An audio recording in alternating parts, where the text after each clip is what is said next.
Olá, para quem está chegando agora, meu nome é Doris Beraldo, eu sou fonoaudióloga e há quase 30 anos trabalho com voz e com comunicação. Nas últimas semanas, nesse espaço aqui, nós temos falado sobre comunicação e sobre voz, na maneira como as pessoas se expressam, na maneira como as pessoas se comunicam. E hoje a gente vai olhar com bastante carinho, um pouquinho mais aprofundado, para a voz que canta, para os cantores. E existem pessoas que utilizam a voz cantada profissionalmente e existem as pessoas que utilizam a voz cantada de maneira prazerosa, como um motivo de prazer, e existe também as pessoas que têm na voz cantada um espaço muito importante de expressão, né, de ser. Mas não importa o motivo pela qual a voz cantada ela acontece na sua vida, ela exige bastante cuidado, porque a voz continua sendo, independente do seu motivo, a voz cantada é um corpo que se expressa, não é mesmo? E a gente percebe que existe uma forma das pessoas pensarem, é muito comum, que quando a voz cantada apresenta algumas dificuldades, isso é apenas uma necessidade de mais treino ou uma falta de técnica. O que eu quero dizer é que isso realmente é verdade. Estudar, treinar e ter uma boa técnica é fundamental. Mas muitas vezes a gente precisa de um olhar um pouco mais clínico, ou como eu gosto de chamar, um olhar mais fisiológico, que é a forma como a gente costuma trabalhar na fonoaudiologia, voltado para voz falada ou voz cantada.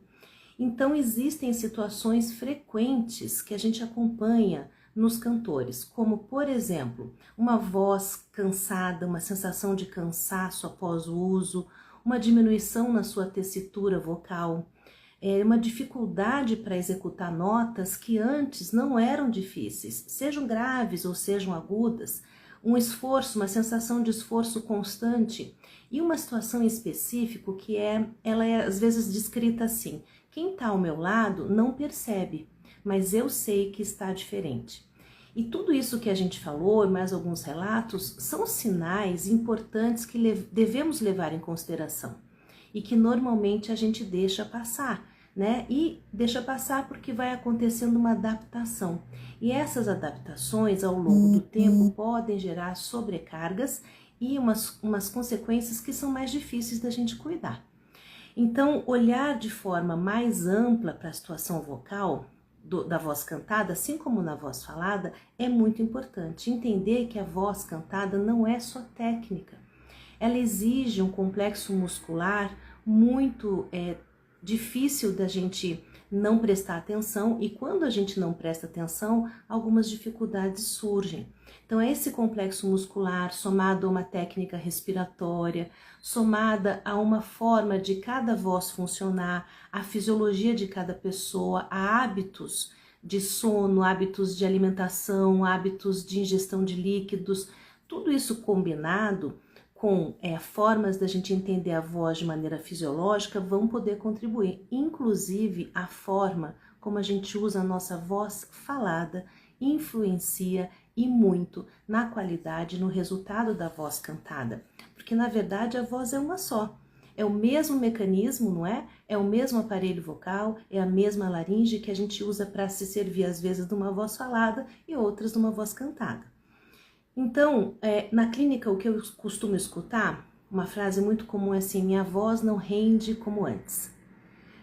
Eu sempre cantei esse tipo de repertório, agora eu estou precisando ajustar ou repertório ou tonalidade, e isso incomoda muito, porque a sensação de que algo não está bom, não está bem, isso vai ficando cada vez maior. E é um grande alívio quando a pessoa consegue entender a causa. Por que que isso está acontecendo? Porque isso nos encaminha para a solução. Então, um bom profissional te acompanha e você consegue entender o que está acontecendo, entender que não é falta de estudo, não é falta de dedicação, não é falta de talento, não é falta de gostar. São ajustes necessários que um bom profissional pode fazer ao seu lado. E isso traz o alívio, traz de novo uma coisa que é o prazer de cantar. Quando as dificuldades surgem e a gente precisa continuar cantando, perde-se algumas vezes o prazer em cantar. E a gente precisa recuperar esse prazer, né, para poder executar o canto de uma maneira que seja não só prazerosa, mas atender também aos seus objetivos.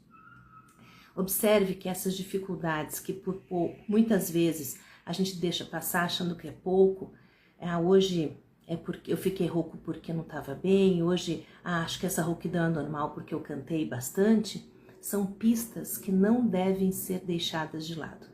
Quanto antes a gente olha para isso, mais rápido a gente consegue tratar e o cuidado também não precisa evoluir, né? Então fica bem claro, dificuldade vocal para cantar não é só não treinar. Pode estar associado a muitas questões e na maioria das vezes não é uma causa única, é um conjunto de causas que um olhar clínico e atento vai poder te ajudar com certeza. Eu vou deixar aqui hoje, depois dessa live, uma caixinha de perguntas. Se você tiver perguntas, eu vou responder. Muitos dos nossos encontros aqui, os temas têm surgido a partir das perguntas que as pessoas deixam. E vai ser um prazer poder responder a sua pergunta. Nós vamos continuar nos encontrando semanalmente, falando de canto, falando de voz, falando de expressão, dessa voz que fala, dessa voz que comunica, porque afinal tudo começa pela comunicação. Até lá!